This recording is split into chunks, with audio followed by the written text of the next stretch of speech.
hope that he has. And he's gone through some really hard times lately, but his hope is so solidified in Christ. And it's just amazing to see the work that God was able to do in his life.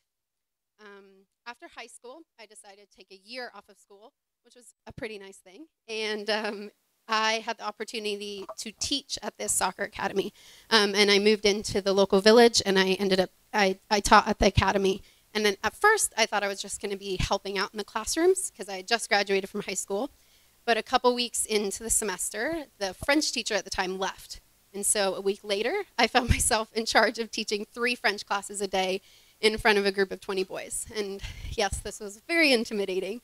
And I found myself just feeling really ill-equipped for what I was doing there and really unprepared, because really I was. But it was just amazing to see God's strength so evident. And not only his strength, but his timing was really evident. Because during that time, the soccer academy started recruiting boys from Ivory Coast for the first time. And this was actually where I was born, the country right next door to Ghana. It was where I was born, and my family evacuated over because of the war. So when these boys came in, they didn't know any English. They were only about 9 or 10 years old, and you could just see fear all over their faces. And one of the first conversations I had with them was just talking about our favorite foods from Ivory Coast. And their faces and their smiles lit up. And instantly a friendship was formed. And from then on, I tried to be very intentional about spending time with them, about sitting with them at meal times.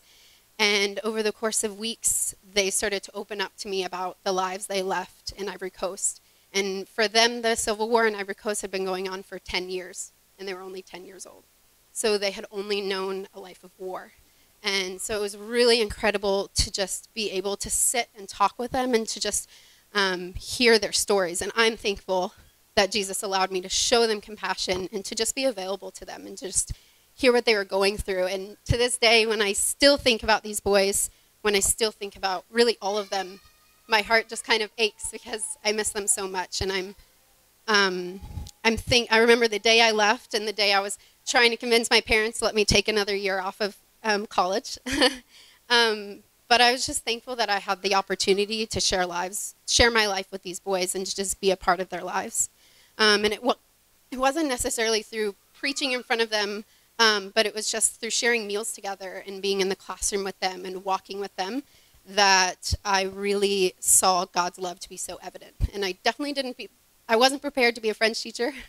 My parents weren't necessarily prepared to take in a bunch of boys during their breaks, but I'm so thankful that we had the opportunity to do it because our home was so much fuller because of it, and my life is richer because of it. And I'm really thankful now that as I reflect, I'm just thankful that we have Jesus as such an amazing example of loving people right where they are and just walking with them.